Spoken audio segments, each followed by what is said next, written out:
네, 안녕하세요. 반갑습니다. 제가 보통 무대에 서면 별로 안 떠는데 이상하게 저기 앉아 있는 내내 심장이 뛰는 거예요. 그래서 원래 안 그런데 내가 왜 그러지를 생각해 보니까 앞서 발표해 주신 얘기를 들으면서 스트레스를 너무 많이 받은 것 같아요, 제가. 이게 스트레스성 심박수 올라가는 거 있잖아요. 걱정이 너무 많이 돼서 제가 정말 좋은 소식을 들려드려야 되는데 걱정을 하나 더 안겨드릴 것 같아서 지금 좀 심호흡하시고 좀 들으시면 어떨까라는 생각이 드는데요. 지금 겨울인데 이제 봄이 오기는 올까, 이게 이제 저를 비롯한 많은 투자자들의 생각인데요. 몇 가지 이제 과거를 좀 돌아보면 2022년도에 저희 기후 투자를 하는 사람들 사이에서 굉장히 좀 의미 있는 발언이 있었어요. 전 세계 가장 큰 규모의 투자사인 회사의 회장이 앞으로 유니콘 1000개가 지속 가능하고 확장 가능한 혁신 기업으로서 탈탄소화를 통해서 소비자들을 지원하는 스타트업이 될 거다라고 이야기를 했고, 모두가 이제 쾌재를 불렀죠. 드디어 기후테크의 시대가 오는구나. 와, 이제 기후테크에 투자해 온 저희 같은 투자사들이 야, 돈 많이 벌 수 있겠다. 그랬던 것이 그분의 발언을 정리한 자료인데요. 아까 22년이라고 말씀드렸잖아요. 21년도 발언을 시작으로 해서 확 꺾입니다. 그런데 발언 양은 확 늘어요. 이제 이게 무엇을 이제 반증하는가? 굉장히 좀 상징적인 숫자인데요. 자본시장의 분위기를 그대로 반영하는 것이고요. 이뿐 아닙니다. 좀 굉장히 슬픈 소식인데요. 여러분들, 우리가 이름 들으면 알만한 투자사들, 골드만삭스, 시티뱅크, 모건 스탠리, JP 모건, 이런 곳들이 지속 가능한 금융 얼라이언스라든가 기후 얼라이언스에서 모두 탈퇴를 하기 시작합니다.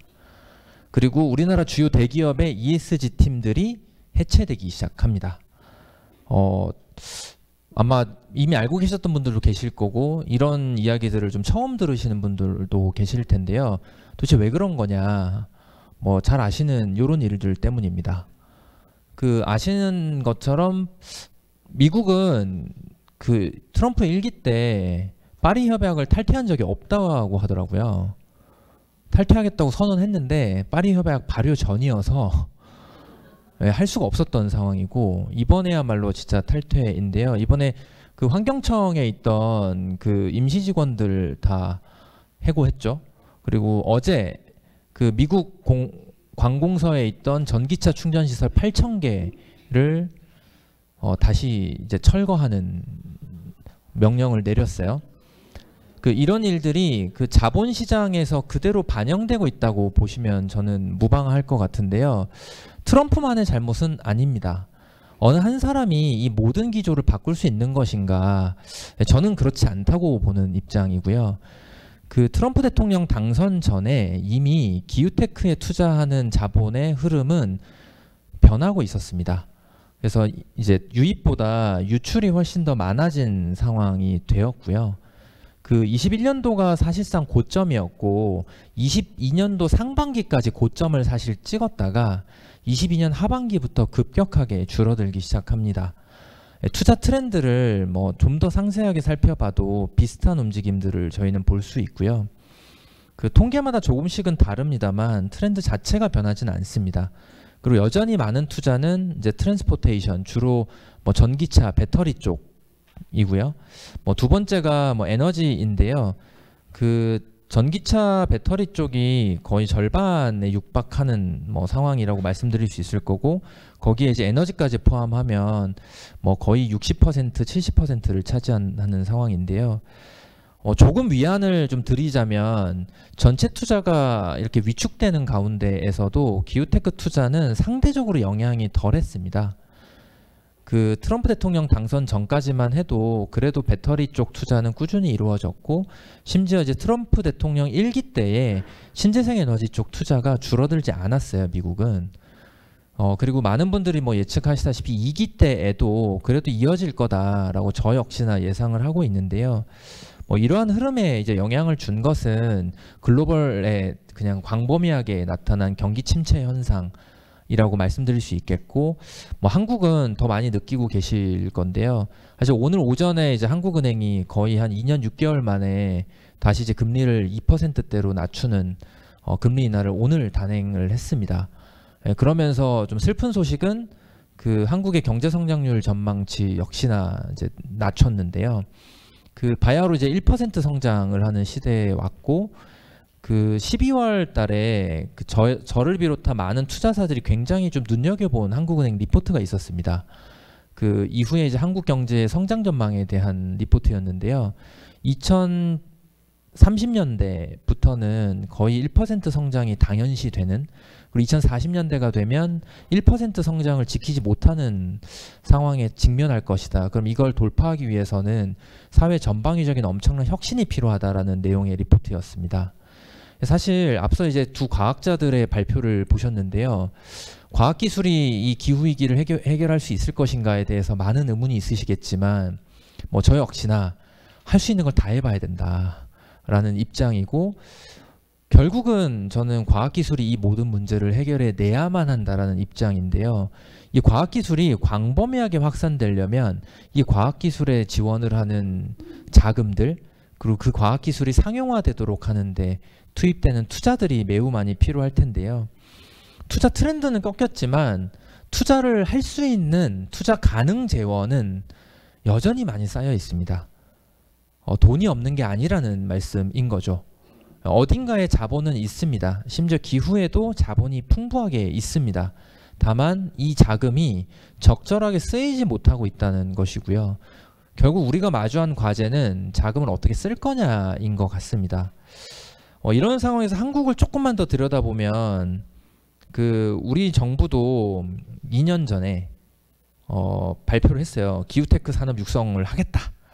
그래서 2030년까지 10개의 기후 유니콘 만들겠다 라고 선언을 했는데요.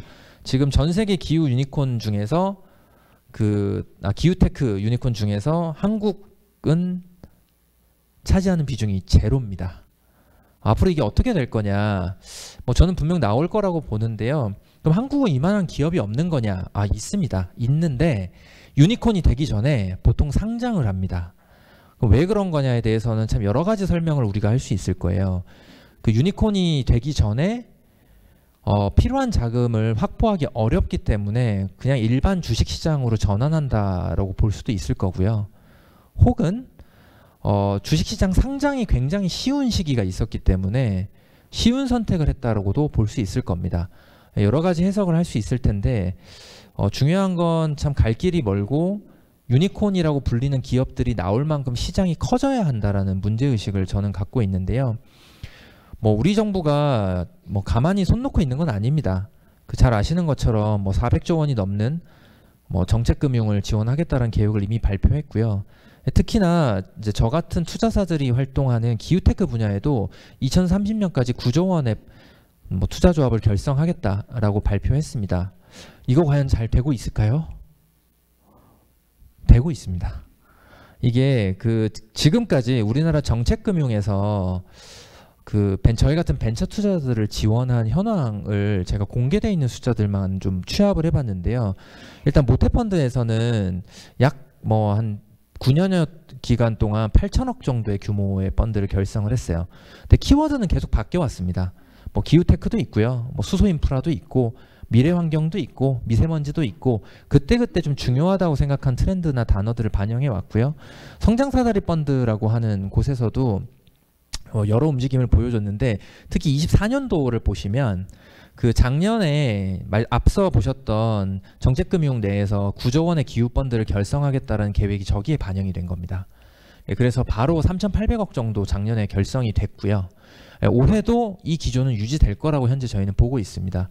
그래서 정책이 먼저 움직였고, 그에 맞춰서 우리나라는 특히나 정책 자금의 비중이 훨씬 높은 나라여서요. 속속 펀드는 결성되고 있다. 그래서 한국은 이전보다는 더 좋은 상황을 마주하고 있는 것은 뭐 맞다고 볼 수 있습니다. 물론 100% 민간으로 결성된 펀드는 매우 취약합니다.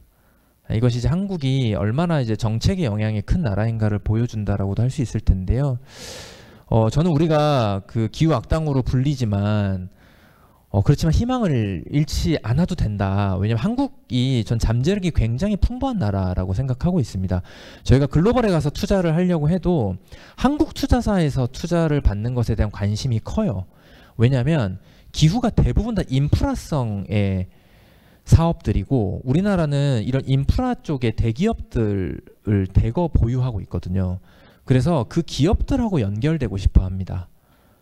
뭐 소부장, 뭐 우리나라가 뭐 일본에 거의 아직까지 뭐 미친다고 하기는 어렵지만 일본에 그래도 필적할 만한 인프라를 가진 전 세계 거의 유일한 나라이기 때문에 뭐 여전히 전 잠재력이 있다고 보고 이러한 잠재력을 어떻게 활용할 것인가가 우리가 마주한 일일 텐데요. 그럼 이러한 상황에서 결국 저희 같은 금융이 무슨 일을 해야 되는 것인가를 저는 계속 고민을 하게 되는데요. 금융은 사실 구조물을 제공합니다. 기후를 위해서도 똑같습니다. 기후테크를 위한 어떤 구조를 만들 것인가가 저희 같은 사람들이 하는 고민이고요. 이 구조를 설계하는 것에 따라서 인센티브가 작동하거나 페널티가 작동하게 될 건데요. 이걸 하려면 기후테크의 특성을 잘 알아야 되는 것 같아요. 일단 시간 진짜 오래 걸립니다. 기술 개발에만 뭐 어떤 기술은 10년 이상 걸리고요. 그리고 정책이 굉장히 중요합니다. 이 규제 시장이라는 특성이 있기 때문이라고 저는 생각하고요.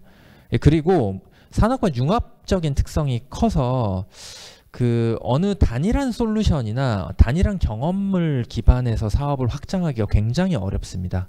수평적으로 어떻게 각 산업에서 일어나는 일들을 결합할 것인가가 중요하고요.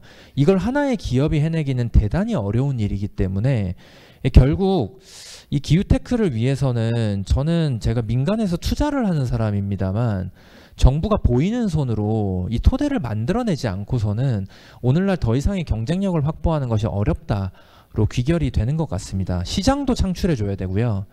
이 정책 규제의 예측 가능성도 높여줘야 되고요. R&D 투자 대폭 늘려야 되고요. 스타트업 생태계를 활성화시켜서 실패도 많아져야 되지만 그 실패로부터 시작하는 성공도 많아져야 되고요. 글로벌 진출 무조건 해야 되는데 엄청난 비용과 시간이 투입되기 때문에 정부가 토대 만들어야 되고요. 인력 육성, 직원보다 현격히 더 예산을 투입해야 된다고 생각합니다. 이걸 민간에서 단독으로 할 수는 없기 때문에 결국 저는 정부의 역할이 중요하다고 생각하는데요. 아쉬운 거는 현재 앞으로 향후 몇 년간은 주요 정부들은 다 우파 정부가 될 것 같습니다. 저는 우파 정부가 가지는 좀 어려운 점들은 바로 이 부분이라고 생각하는데요. 기본적으로 작은 정부를 지향합니다. 근데 저는 기후는 큰 정부가 해야 될 일이라고 생각하는데요. 그리고 현재 이제 미국을 봐도 단순 우파 정부가 아니라 우파 기업가 정부인 거죠. 철저히 이익의 계산에 의해서 돌아가는 정부인데요. 그럼 이에 대응하는 우리는 어때야 하는가가 저 같은 민간 투자자들의 큰 고민이고요. 우리나라에서도 국가 뭐 전략기술 등에 보면 기후라고 포함시킬 만한 여러 가지 얘기들이 들어가 있습니다. 뭐 보시다시피 2차 전지라든가 물론 논란의 여지가 있습니다만 원자력이라든가 그 여러 이야기들이 포함되어 있고요. 이러한 부분들이 저는 좀 더 좀 정책적으로 지속 가능하게 다음 정부에서 유지될 수 있어야만 이 글로벌 전체의 이 겨울임에도 불구하고 기후테크가 성장할 수 있을 것이라고 보이고요. 이러한 상황에서도 이제 글로벌 투자자들은 원자력에 투자하겠다라는 것이 기본 기조입니다. 이게 전 자본의 속성이라는 생각이 드는데요. 물론 자본은 원래 그래 라고 치부하기보다는 왜 그런지가 전 중요하다고 보는데요. 결국 이제 우리가 가진 시간의 창이라고 하는 것이 한국의 기업과 투자자들에게 얼마 남지 않았다. 특히나 중국을 생각하면 그런 면에서는 현재 대중국 규제라고 하는 것이 한국의 시간을 벌어주고 있는 것은 틀림없고 한국에서 투자를 하는 관점에서는 한편으로는 지금 트럼프 대통령의 당선이 한국 산업에는 시간을 벌어준 것이라고 볼 수 있고 이건 기후테크도 예외가 아니라고 생각을 하고 있습니다. 그래서 끝으로 저는 우리가 이런 질문을 한번 던져봐야 한다는 생각을 하는데요. 여긴 다 기후에 관심이 있으신 분들이니까 개인적으로 저는 출구조사 결과마저도 트럼프가 패배하는 것으로 나와서 해리슨이 되겠구나라고 생각했는데 결국 결과는 뒤집혔잖아요. 그래서 저는 우리가 많은 설문조사를 하고 많은 언론에서 다 기후에 관심이 있다고 얘기를 하는데 진짜 그런 것인가? 설문조사의 함정에 빠져 있는 것은 아닌가? 이런 생각이 좀 듭니다. 특히 이제 경기 침체의 기조가 너무 확실하고 1%를 넘어서 0%대의 성장률을 가져가는 상황에서 제한된 재원을 기후에 쏟아붓게 만들려면 우리는 현실을 좀 더 직시해야 되는 것 같다라는 좀 도발적인 말씀을 드리면서 마무리하겠습니다. 감사합니다.